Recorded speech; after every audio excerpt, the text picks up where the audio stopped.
Hi, I'm Christina, and welcome to this episode of Women's Health, Wealth, and Happiness Interviews to Inspire. I'm excited to introduce a guest who is passionate about helping women bloom into their fullest, most authentic selves.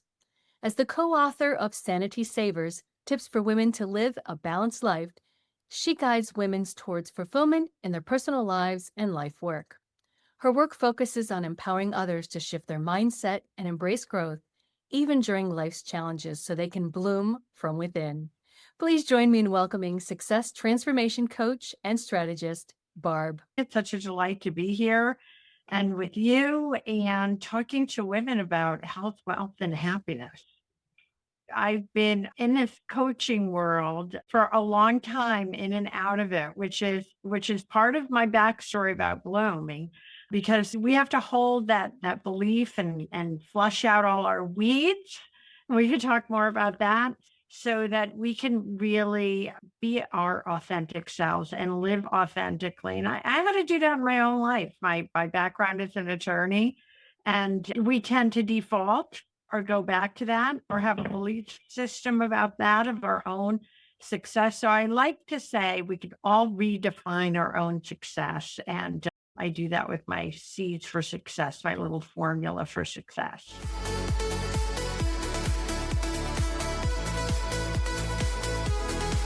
Barb, your health word is being. Tell us how being means health to you. All right, being is about not always doing and checklists and it's being your authentic self. I know we're throwing that word around here a lot, but being and not having to do what you think others expect you to do or what you should do or out of fear do or not do. Those are the weeds, as I mentioned before, that tend to guide us. And there's that fear-based stuff, the should, the shouldn't, the blame, the shame, the guilt. Then there's our distorted stories. We don't know how many women I work with really poo-poo what they've done. And well, that doesn't count. That doesn't matter. Yes, it does. And then when they start working with that, they bring up things from the past, say, yeah, I guess I did that too. And so we tend to put that into some sort of a distorted story, or it didn't count, didn't matter. Of course, our limited beliefs are always trying to put us in that nice little box. And our negative self-talk is not loving, which is one of my seeds for success. So being is about, I guess all my seeds for success, it's about, which is an acronym for Bloom, which is the B, believing, L, love and self-love, and owning your power and organizing your energy so you're not zapped of energy. And, you're making all those boundaries and doing all those things so you can put your energy into what really matters for you, your value system, and not again what others think you should be doing. And then there's M, manifest. But let me just get back to that. And I often hear, because I run the Bloom Business Incubator, that women keep telling me, yeah, well, my clients want this. And yes, we want to solve our clients' problems. That's what we're in service for. That's what we're hired to do. But we also know from experience and wisdom and our credentialing and just everything we have to do this work is that we don't want our clients running us ragged. We want to really own our power and organize our energy so that we feel at the top of our health, right? So to being, BEING, is just about that. It's coming from a place of life fulfillment and a core value system and alignment with who you are and your purposeful guidance here on this planet. And when we align with that, we just naturally feel better no matter what's going on with our physical health. And how do you guide clients through that nagging self-doubt that keeps popping its head up? Well, we have to exercise our muscle all the time to recognize there's that self doubt, name it, label it, validate it. Yes, I get it. But we can't be ruled by it. It just doesn't serve us. And we have to ask ourselves and make the choice. Is this voice going of self doubt going to rule my life? Or I have this shelf behind me all the time. I'll go to my clients, or do we want to put that on the shelf? Do we want to recognize it? We hear it. We don't want to say, oh, I'm running away from that. I don't want to hear that. We hear it and then we're like, park it on the shelf and let's go forward through our out of our comfort zone into our fear zone. Most likely that's the path to get to our, of course, in blooming, it's all about growing, and that's the growth zone. So most likely, I would say most of the time we have to go from our comfort zone through our fear zone to get to that place where it really our health resonates at a deeper level. I like the word well-being, which is why I chose being. So it's a wellness, it's a way to live. Completely get that. It's like we know so many women who have had a career, change career, and then the happiness and health and being becomes so much better through that transformation. And when you see women go through that, how do you help them find the authentic self? I know authentic gets thrown around a lot, but what is it that really helps spark that in them that you find? Well, it's a journey and many times it's an exploratory journey. A lot of times we're showing to the world not our authentic self, but our false self. And we've perfected that. We can do a good job with that. And to get back to or move forward in more of a centered place is the journey. So it takes some work, Christina. It takes a work of I mentioned core values to really understand your core values. And so I bring women through a module where they pick 3 to 5 core values, not 10, not one, but 3 to 5, no more than that, to incorporate in their life, in their work, in their being. So they're running from that. So if family, I'll just pick some quality, different core values, it really, really is important to you. Then you start understanding yourself. I love personality tests. I love Myers-Briggs. These are all tools out there and they're just extra resources. I love, love, love the Enneagram. I think that gives us a lot of information about ourselves to validate ourselves. And then when people that I'm working with, the women that I'm working with go through these exercises, they say, yeah, I know that. I knew that, but it's great to hear that this explains it for me. This validates it. And this helps me understand. And this helps me understand that I don't have to stay in this box. My type may be fearful of this, but that doesn't mean you have to be locked in victimhood. That means you can find a way out of that so you're not just staying in that fearful place, like a comfort zone. I call it the uncomfortable comfort zone. And we certainly can't maintain our well-being if we're uncomfortable. I hear also the term growth edges is another term I've heard when people are going, okay, I've got to get through that fear. And how do I get there so that I can march forward without stopping myself again? Because just like you said, yeah, we live in that place of comfort of going, well, let's throw this self-doubt in here because it wasn't going to work anyhow if I, and all the excuses that we give ourselves versus Mm. just pushing through.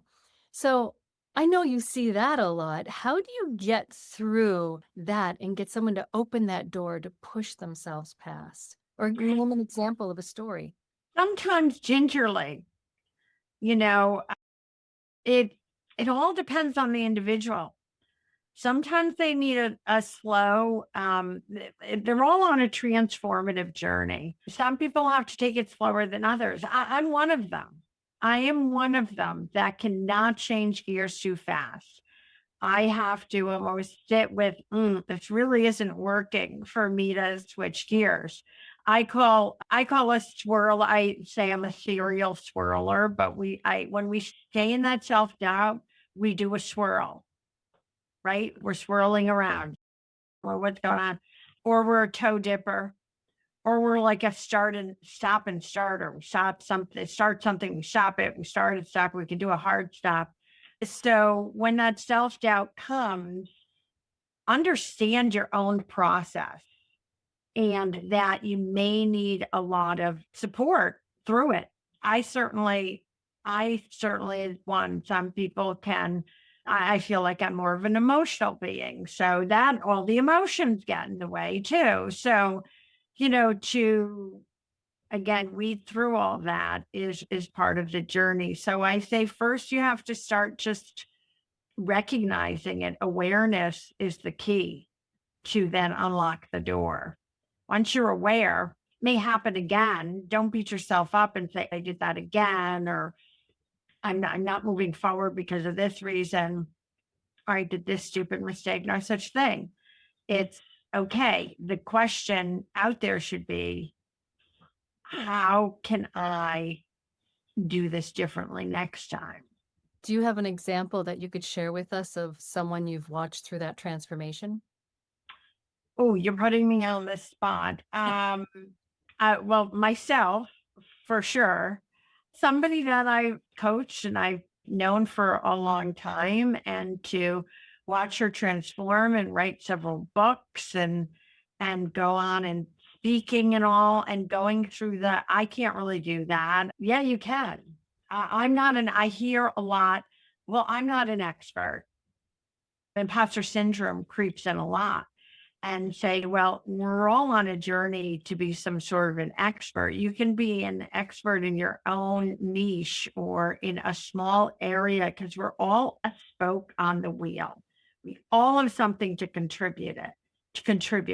And if we find our spoke, if we find our contribution, I believe our well-being just flourishes and blooms. It's a beautiful journey, having been through my own journeys as well, and transforming into one business to the next business. But it can also definitely be an emotional journey from what you're hearing. How do you deal with that piece as women are trying to keep up their confidence, but still feeling that insecurity, and letting them know it's okay? This is part of the journey as well. Yeah, this part of the process. I mean, overwhelm is a big one that comes up a lot.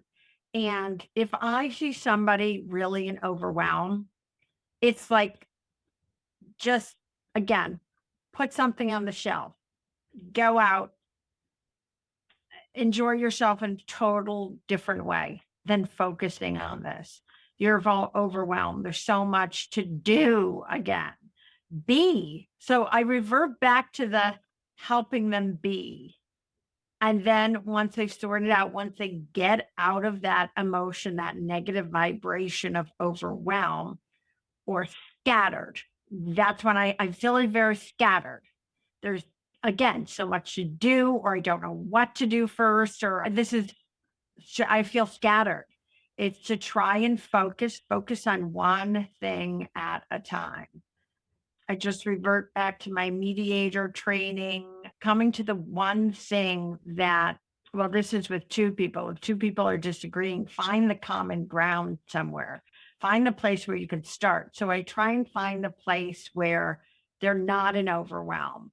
They're, they can start putting a foot forward, and then start from there and keep building. Because if you're saying, no, you really need to do this and this and this, it's just going to tip people over the edge. So I feel that I do a lot of that with women. Look, they can be really outrageously successful in their mainstream jobs or careers, and they come to me and they want to launch a venture or a platform, which means they have to come out of the closet. And that's something we discuss a lot in my group, which I call the incubator. I don't know how to come out in the closet, whether it's social networking or speaking or in writing. It's a lot about social networking though. And how do we gain the confidence to get out there and say, this is what I'm doing? My ex-colleagues are going to judge me. People are going to judge me. And usually when I drill down about that, it's usually one or two people. And I'm like, or a group, a handful of people, let's put it that way. And I'm like, are those people or that set or that group really going to have control over the direction of your life? Do they know what direction your life should go in? And when you put it in perspective like that, I mean, here these women are building businesses. They've had marketing careers. They've had interior design careers. They've had legal careers. They've had financial careers. These are professional women, but now they're going kind of out, coloring outside of the line, shall we say. And they're coming out of their comfort zone. It's a scary place. And I had to do it myself, with an attorney. You're a coach. Why aren't you practicing law? That kind of thing. And you get people like to put you where they feel comfortable, where they think I'm going to say it wrong. It's not necessarily where they think you should be, but where it makes sense for them, for you to be. So it's got nothing to do with you. It has something to do with them, and their perspective of the world and your direction should not overrule your own direction. Right. So I help that little voice that's speaking inside to speak to that person. I help them that. And I asked, someone recently, she goes, you know what you do well? I'm like, what? Well, in a business sense, you really help women clarify and make a great offering of what they would need to do. But in the work to that, you're helping them really sort out everything in their direction. So they just feel that they can put themselves out there like this. It can be a scary journey to many. Again, if I understand the journey because I've been there myself. I had, in fact, this talk I gave that's on YouTube, and it's the uncomfortable comfort zone, about my 3 a.m. panic attack, which is so unhealthy because when you're trying to come out of your own closet of being here and now, you want to grow, you want to bloom, but people don't recognize you as that. I was having these middle of the night panic attacks. And then what am I going to do with that? Well, the only way I'm going to do that is get out there and say, this is who I am. And you also co-authored the book, Sanity Savers. Can you tell us a little bit more about that? Yes. Well, the book I was working with Dr. Dale Adkins, an amazing psychologist, and that's been on the Today Show and lots of media, a guest psychologist. And so we wrote the book. It was her book. She came up with Sanity Savers, the whole thing. But life gets busy. So I helped out, co-authored it.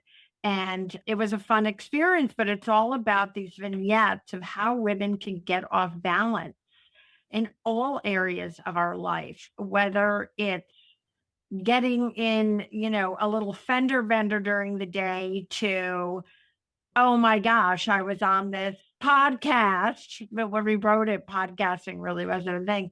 And maybe I said something I shouldn't, and you beat yourself up about it. You get off balance, you get off your center, and it's how to recenter. So it's tips and it's vignettes, and there's some dicey topics that are talked about. There's some serious topics because we didn't want it to be light and fluffy. I know Dr. Atkins did not want it. She wanted to be a really helpful resource for women. So we dove into some deeper topics and some lighter topics because anything can get us off balance. And the goal is not to be perfectly in balance because there's no such thing as like, you can't be the perfect person. You're not going to have the perfect life. You're not going to find the perfect partner, right? We all know that. We're not going to be perfectly in balance. But to get so you're not on a roller coaster ride and the ride is smoother is the goal. So not being reactionary, but being able to make choices that are empowering for us. Where I come in to help women, the empowering choice is to help them be on purpose and help them to move forward with something that has been on their mind or banging on their mind for a while, and they just don't feel aligned, they don't feel happy, they don't feel fulfilled. I think that's the big word. They just don't feel fulfilled as they want to feel. And many feel they're really drained from an inauthentic life. And what is one piece of advice that you could give for someone who's trying to reach out to someone like you who doesn't even know how to take that first step of going, how do I get to that being, that authentic self, to go into my next space? That's where my seeds for success come in because I narrowed it down to 5 things to be very mindful of. It's really a mindfulness success course. So first of all, the premise of all that is we have our own definition of success.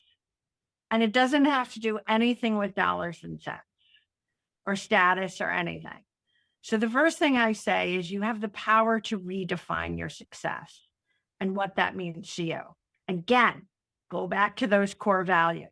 What does it mean? Do you know, Christina, that most women rate flexibility and fulfillment in their careers higher than how much they're making? Of course, we all want to make money. I want everybody to be profitable and abundant and prosperous, but our values want life balance, just like Sanity Savers set out to help women with, to live these balanced lives, to have what we have in life and how to balance it all. So again, the seeds for success are first believing that you can feel better in your own skin. Forget about a business you're building even. I mean, these seeds for success can be used for any situation, relationships, but just general well-being. So if we believe we can live an abundant, a happy life. Now, when we get to your happiness question, I'm going to say a little bit more about that. That's the B. Again, the L is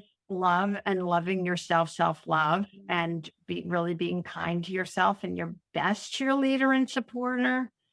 And that's where loving what you do comes in, because if you're self-loving, then you're going to align yourself for your highest level of service, because it's going to be so meaningful for other people and it's going to be so meaningful for you. And then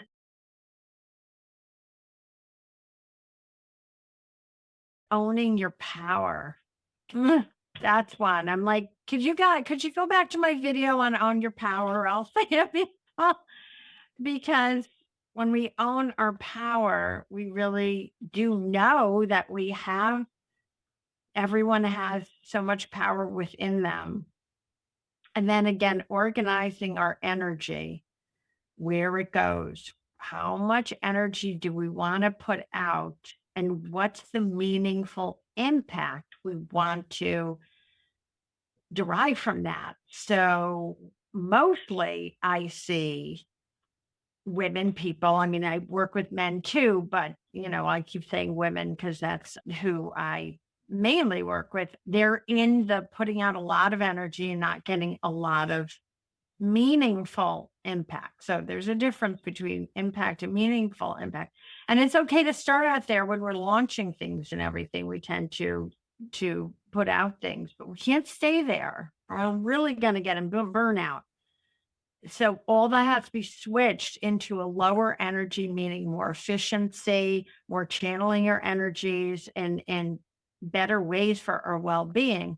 So we're realizing that meaningful impact. And then where am I? Organize your energy and then manifesting. I used to call it move forward.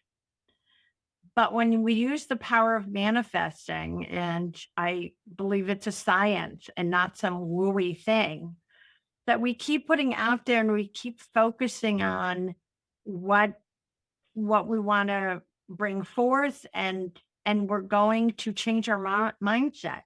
We're going to change those neural pathways. I'm not a brain surgeon or anything like that, or a doctor or anything, but that comfortable comfort zone is because we've are really on our pathways in our mind that have been carved very deeply. And to carve a new path takes some work. And that's why, I've been coached. I believe in coaching. That's why I'm doing it, because gosh, we have a whole new field that supports us to get onto a more purposeful and authentic path that we didn't have before. Before podcast was a word, I did radio interviews. So we called it online radio. And I interviewed someone who wrote a book about, working with our passion. And we've gone beyond that. It's not only working with our passions, but it's really being aligned in our highest level. And that's what blooming is all about to me.